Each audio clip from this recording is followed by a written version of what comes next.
दोस्तों, मैं आज फिर कहानियों की श्रृंखला में एक नई कहानी आपके बीच लेकर के आया हूँ। कहानी का नाम है मेहनत से बढ़कर कुछ नहीं। हाँ दोस्तों, मेहनत एक ऐसा हथियार है मनुष्य का जिससे किसी भी जंग को लड़ा जा सकता है।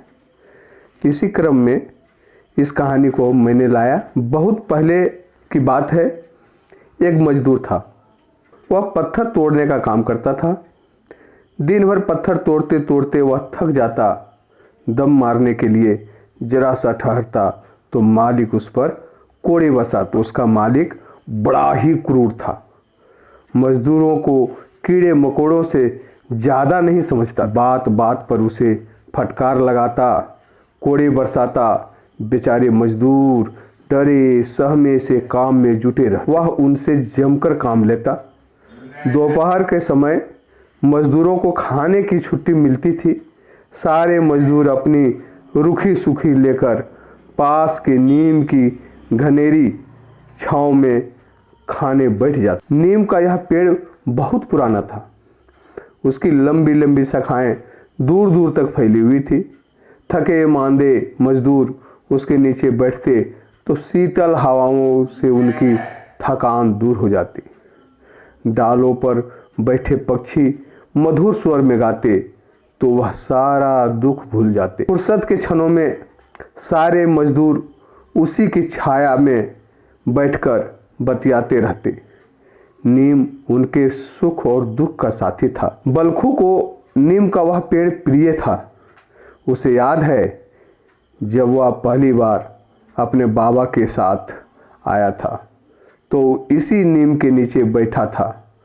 जब बाबा के हथौड़ों के चोट से पहाड़ का सीना दरकता और पत्थर के छोटे छोटे टुकड़े टुकड़े बिखरते थे तो उसे बहुत ही अच्छा लगता। पर क्रूर भाग्य से उसकी खुशी देखी ना गई। पत्थर तोड़ते तोड़ते बाबा एक दिन निर्जीव होकर लुढ़क गए। वह बहुत रोया। माँ तो उसे जन्म देते ही परलोक चली गई थी। आज बाबा भी उसे निर्मम संसार में अकेला छोड़ गए। बाबा की मृत्यु के बाद बलखू मारा मारा फिरने लगा। पर जीने के लिए कुछ तो करना ही था। आखिरकार वह बाबा की जगह पर काम करने लगा। मालिक की मार पीट और फटकार से दुखी बलखू को इस नीम के नीचे आकर बड़ा सहारा मिलता। उसे लगता इस पेड़ के नीचे मेरे पिताजी का साया है। अपना है जो सहारा देता है। कोई तो अपना है जो उसे प्यार देता है। नीम की ठंडी हवा जब उसे थपकियां दे सहलाती तो वह अपनी सूध बूध खो बैठता। बलखू अक्सर नीम के नीचे बैठकर सोचा करता, हम मजदूरों का जीवन कितना कठिन है। लोग हमारे साथ जानवरों जैसा बर्ताव करते हैं। कदम कदम पर डांट मिलती है, बात बात पर पिटाई होती है। हम मनुष्य होकर भी जानवरों जैसा जीवन जी रहे हैं। हमसे तो लाख गुना सुखी यह पेड़ है।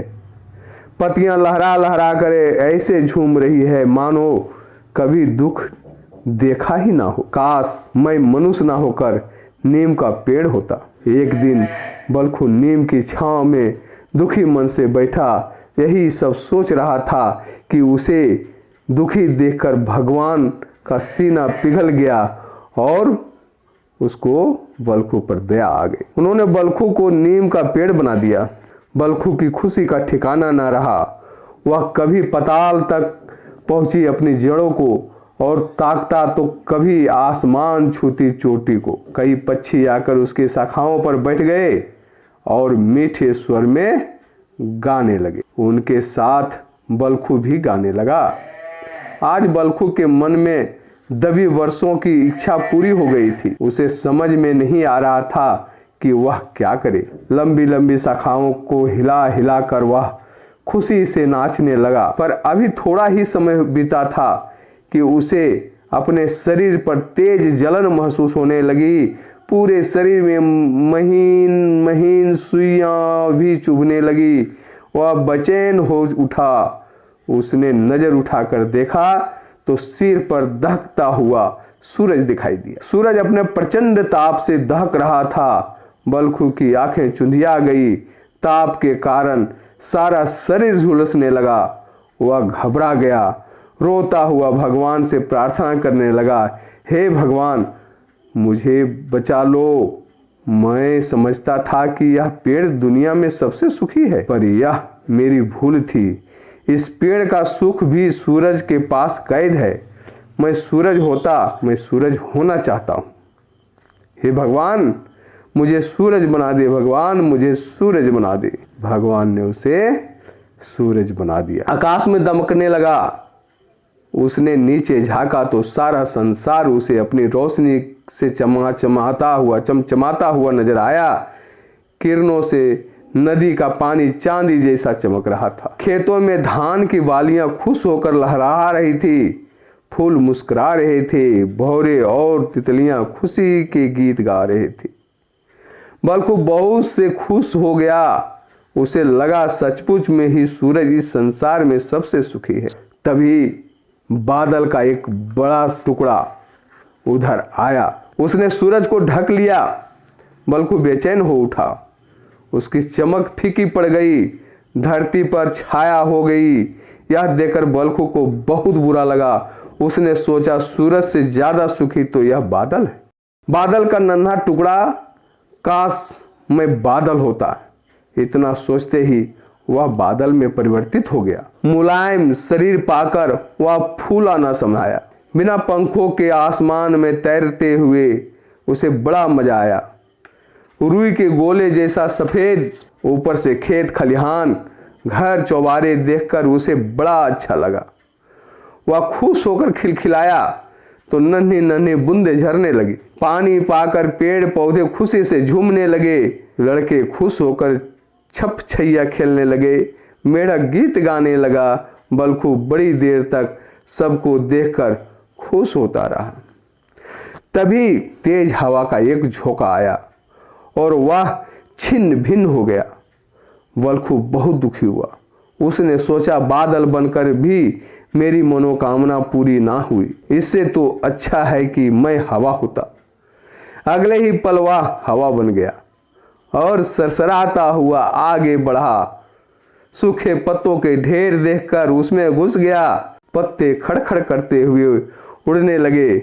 उसे बड़ा मजा आया। वह कभी छत पर जाकर किसी कपड़े को उड़ाता तो कभी खलिहान में घुसकर भुस्सा बिखेर देता तो वह उसी में जा घुसा। बड़ी देर तक छपछैया करता रहा। जी भर गया तो आगे बढ़ चला। उसे लगा, तभी उसे पीले पीले अमरूदों से लदा एक पेड़ दिखाई दिया। उसने उसे खूब झकझोरा। जो भर गया, अब वह सचमुच सबसे सुखी है। वह उत्साह से भरकर नदी, घाटी, जंगल, खेत आदि पार करता हुआ तेजी से आगे बढ़ने लगा। फटाफट ढेरों अमरूद नीचे गिर पड़े। वह खुशी से उछलने लगा।